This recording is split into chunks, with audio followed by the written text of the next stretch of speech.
Welcome to Township Talk. I am your host, Scott Southard. In December, our Township Focus cover story delved into the opioid epidemic and the impact it is having on communities across the entire state. But the story was also one of hope, highlighting some of the work being done by townships across Michigan to help combat the crisis. One of the experts we spoke to for that story was Dr. Jennifer Morse, medical director of 3 regional health departments covering 19 rural counties in mid and central Michigan. She joined me to talk more about what she has seen in Michigan, especially in our rural communities, and the local efforts taking place in making a difference. This podcast is brought to you in part by MTA Gold Conference sponsor BS&A Software. Founded in 1987, BS&A Software has more than 2,000 municipal customers with over 15,000 installations of their various software applications. They focus on 4 key areas of local government software, including financial management and utility billing, property-based, community development, and online services.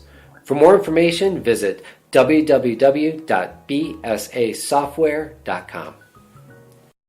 Thank you for coming into the Township Talk studio. For the listeners, let's begin by talking about the 3 different health departments you are the medical director of, and what areas of the state do they cover? Well, I cover Central Michigan District Health Department, Mid-Michigan District Health Department, and District Health Department number 10. So that covers a total of 19 counties in Michigan.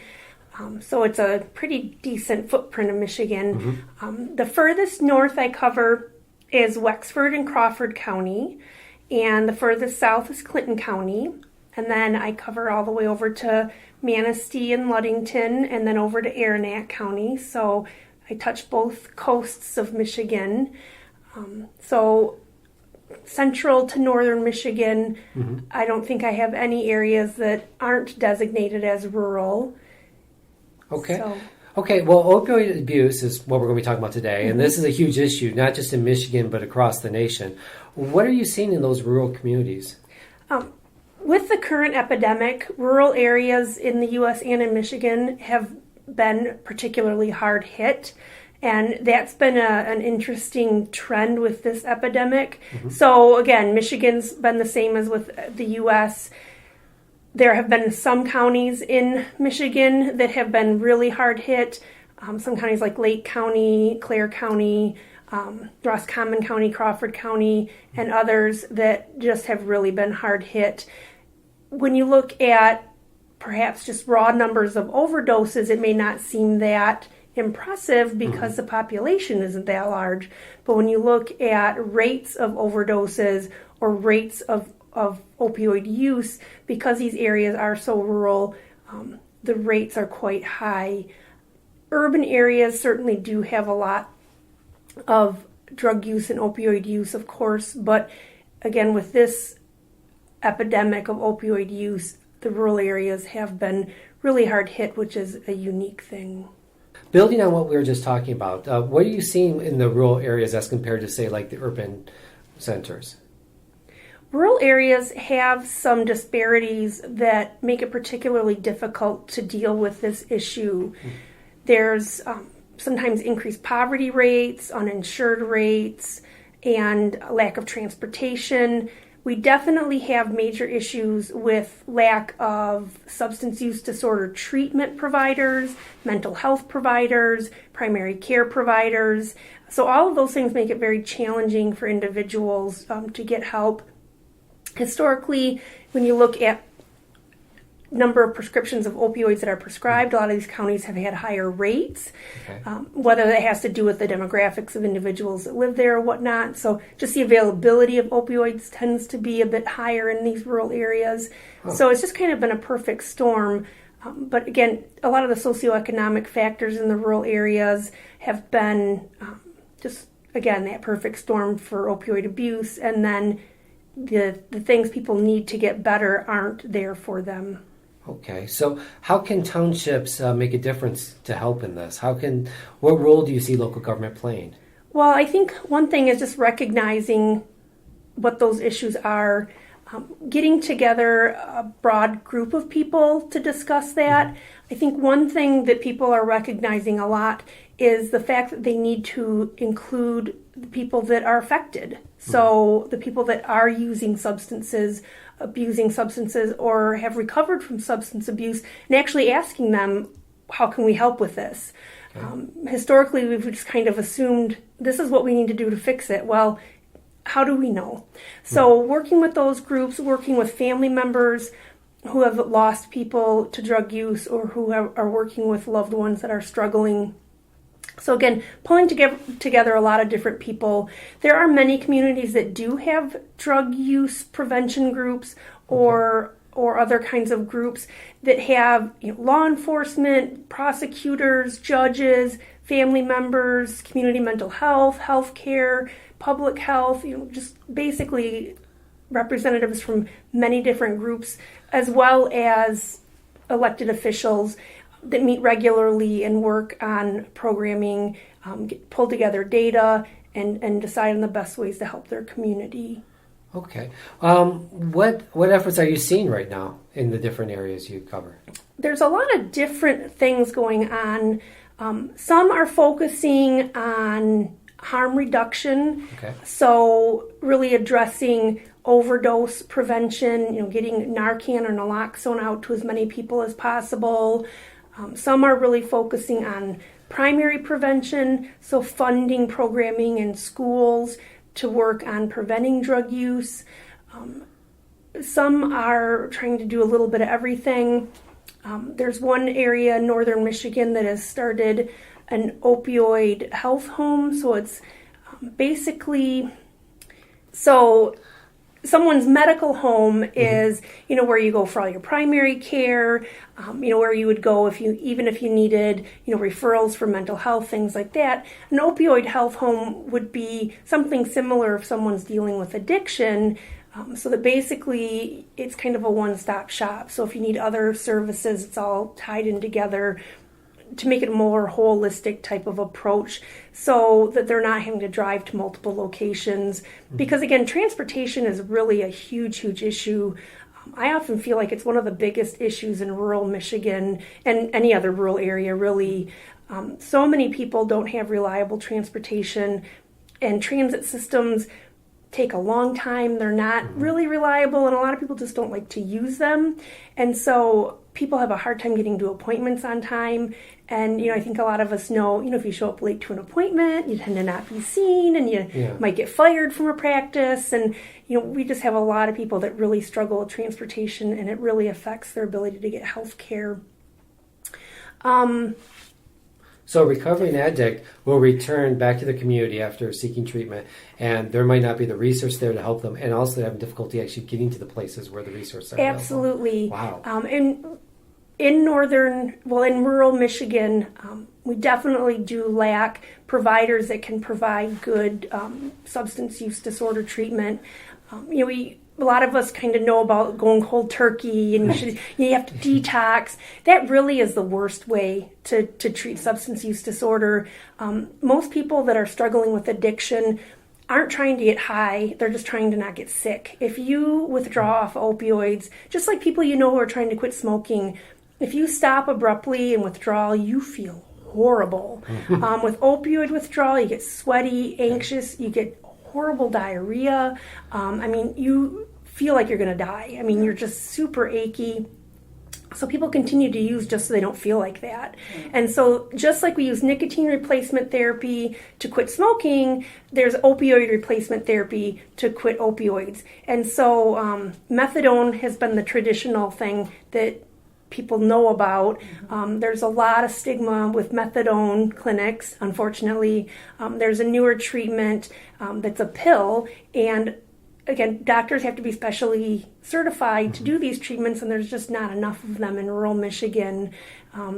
It's really hard to incentivize providers to live and work in rural Michigan. Unfortunately, most of them want to work and live in Grand Rapids or Metro Detroit area. And this is something I think that's good for townships to know. There are loan repayment programs Okay. that are available for primary care providers and mental health providers. They have now just started offering it to people, to healthcare providers that will do drug treatment. So they will offer medically assisted therapy for substance use disorder. Okay. So again, to incentivize providers to do this. I think a lot of people don't know that it's out there. And if you know of someone who maybe is going into the healthcare field, whether it's a nurse practitioner or a physician, to really recruit people that are from that area and want to stay in that area. For instance, I'm actually from Clare County, Okay. and I live in Clare County, and I practiced in Clare County. And so, if you know people that are from rural Michigan, they're usually more likely to stay in those areas. And when you have township officials who know people and maybe can help recruit people to come in and stay and work and help to get their community more healthy, hospital systems have a really hard time recruiting people to work and care for those communities. So that's another way that townships can help out. Okay. Going back to the experience of someone coming back to a rural community, is there options available for them like telemedicine or things of that sort? We actually have had a good success in Kalkaska.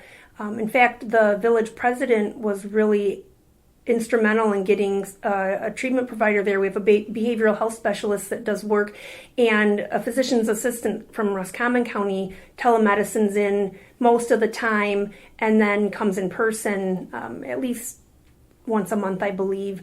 We do, in our community mental health locations, I know they do a lot of telemedicine treatment. Most of those locations, people have to come in to be seen, and they do telemedicine from those locations. We have many healthcare providers that, like Spectrum Health, they do telemedicine for a lot of their specialty care. So if you have to see a cardiologist, especially some of the really specialized cardiologists like a thoracic surgeon or something, they'll do that by telemedicine. We have one county in our district health department number 10 area where they did have issues where there was not a lot of availability of internet or computer services. Okay. And so they asked if they could leave a computer in the health department building and then people could come use that for telemedicine if they needed to. So those are other ways that, kind of thinking outside the box. Yeah. If, different institutions or buildings could keep telemedicine facilities there. But yeah, telemedicine is getting to be utilized more, especially for mental health and drug rehabilitation.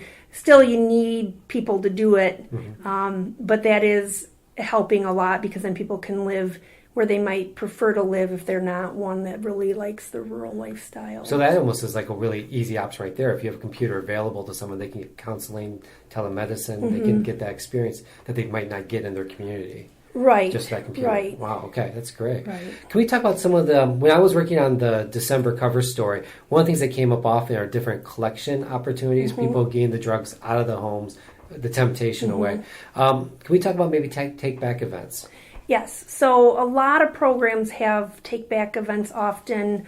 I did find Department of Environmental Quality, or DEQ, is now EGLE. Okay. The Energy Great Lakes, I can't remember the full acronym, but it's EGLE now. Yeah. And they have a website where anytime you can pull up a map where you can take back medication. And so around the state, there's numerous law enforcement offices, even pharmacies and doctors' offices and things that have agreed to take back medication at any time. So some will take back opioids, some will not. Yeah. So those are there. Again, sometimes programs will come up once a year where it's a big take back event, but then there's others that are up and standing all year round. Okay. And is there an issue of things that are being returned, like, for example, syringes? Is that an issue sometime? Or? Yes. So that's been a problem. I know in Crawford County, their 911 building has a take back box all the time, but people sometimes will put syringes in there because they don't know where else to put them.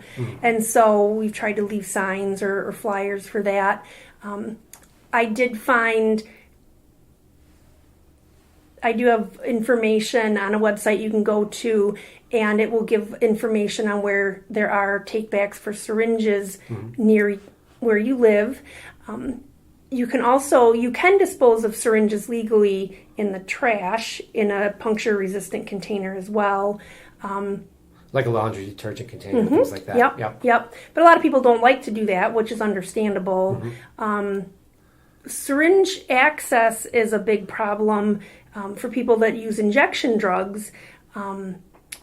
For people who do become addicted to prescription pills, about 6 to 8% of them will go on to use heroin because it's cheaper, and a lot of times it's more easily accessed than buying illicit pain pills.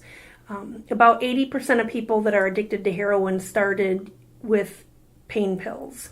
So, and a lot of people that use pain pills eventually will start crushing them and injecting them. Another thing, I know we're not talking about other drugs, but more people in Michigan and the U.S. use cocaine than use heroin, and a little bit more use meth than heroin. So opioids aren't our only problem, and we have quite a few people who inject cocaine and meth.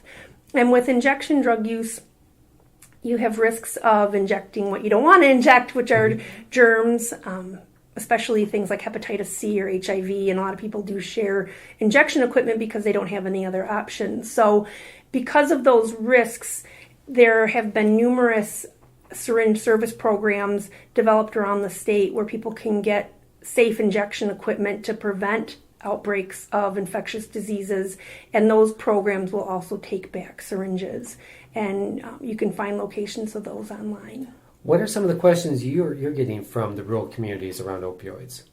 A lot of them are, how big is the problem? One big one always is, why is this happening? And that is such a difficult question because, if you could find one problem and fix it, that would be great. But it's such a big multifactorial problem. But just to keep chipping away at it, people want to know a lot of times, what can we do to help? How can we fix it? But it really is a big problem. There has been a lot of funding coming down to try to address the problem.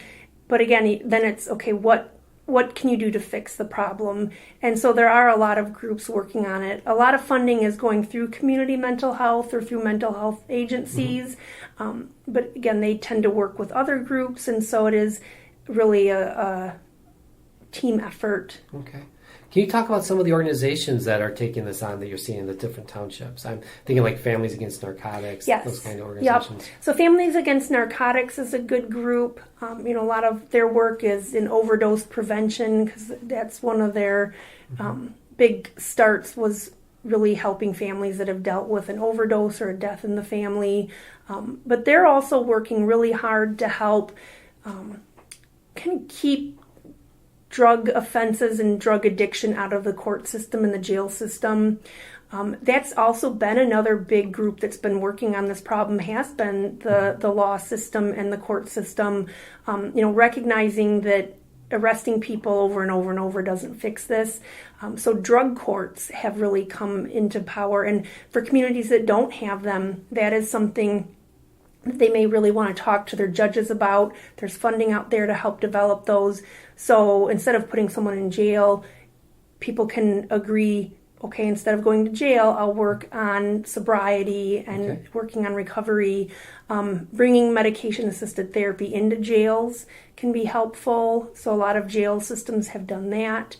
Other groups that have worked on this, like I said, transportation has been an issue, so I've seen transit companies become very involved in this, like working on free transportation to treatment programs and things like that. Yeah, and really advertising different programs and being prepared for an overdose if it were to happen on their facility. United Way, Big Brother, Big Sister programs, because some kids will lose parents to things like this, and you want to prevent it from trickling down. Housing is a major issue. We see actually a lot of homelessness in people dealing with this, but homelessness in our communities is different. It's more the couch surfing type of homelessness. People just don't have a stable home. And we've really seen a lot of that issue. It's really, really difficult for people. Michigan Works has been involved, helping people to get training or work, because you kind of have to break that cycle of poverty, giving people kind of a sense of purpose. The school systems, again, community mental health has been a huge partner. The medical system, the healthcare system, because a lot of people's first contacts are in the emergency department. First responders, EMS, fire department, because a lot of people that overdose and do see someone for an overdose will never end up being taken to the hospital. So being able to have them tell someone, okay, here's where we responded to an overdose, and get somebody to follow up with that individual. So it sounds like partnerships and communication building is really important. Yes, and that has, over the last several years, that has taken a long time to figure out. For example, it took a long time to realize we need to talk to firefighters and ambulance drivers, and because they know where the hot zones are, and they know who's overdosing, because again, most of those people never go to the hospital, because we get data on how many people go to the hospital, but the ones that overdose and never go anywhere, you don't find out about them unless you ask the right people. So it's really finding out who to talk to, and who really knows the most useful information. And it's often people you don't really think to ask. Teachers a lot of times know, because they see their students, especially young kids, they usually have a sense of what's going on at home. So just different things like that.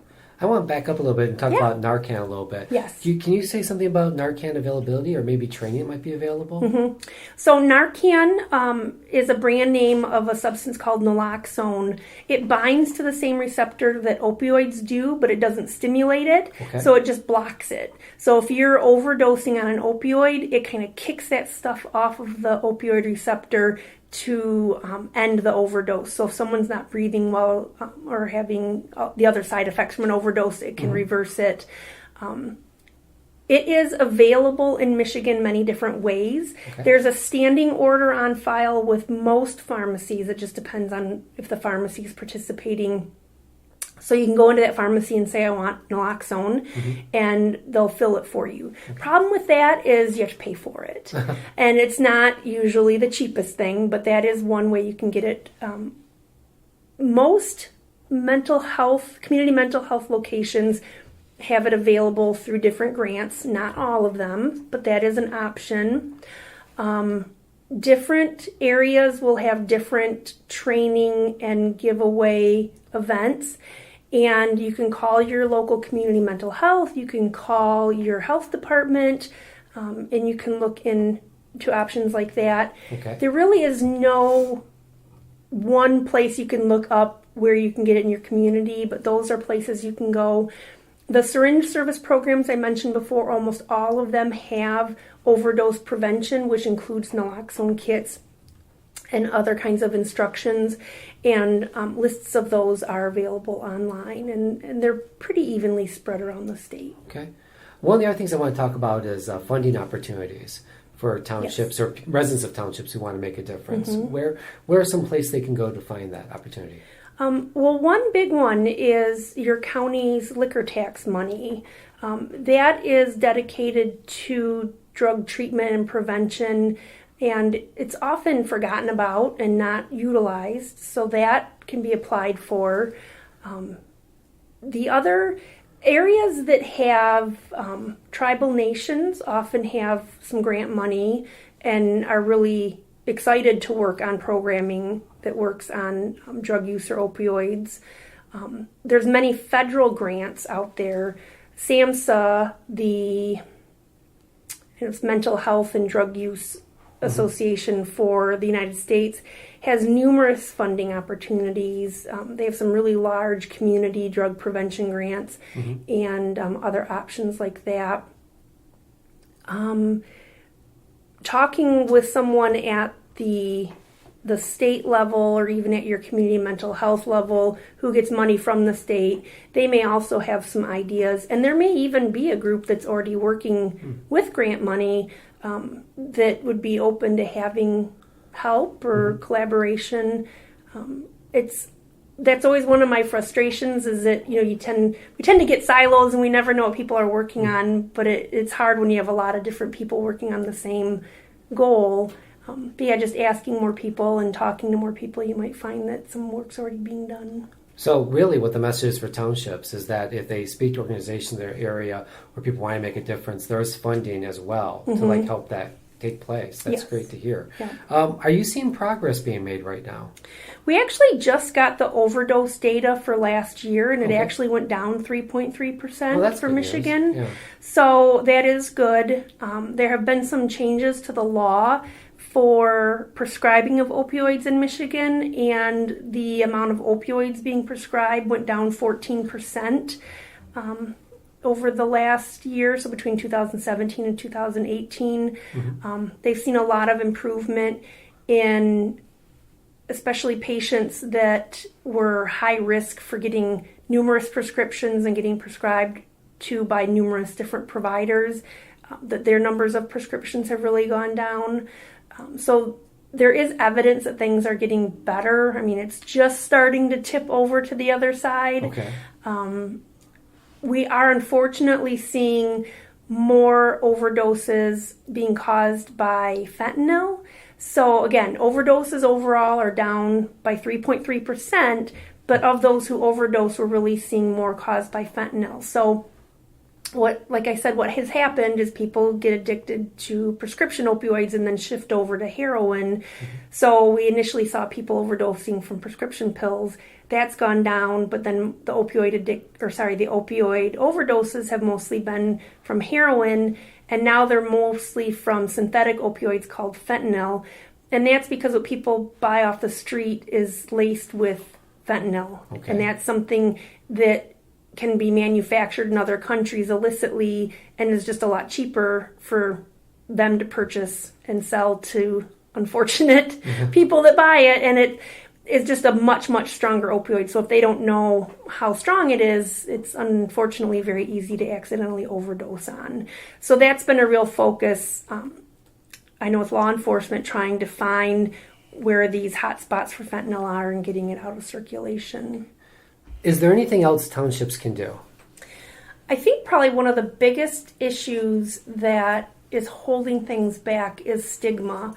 People that use opioids, even people that are legitimately using an opioid prescription for pain, face a lot of stigma.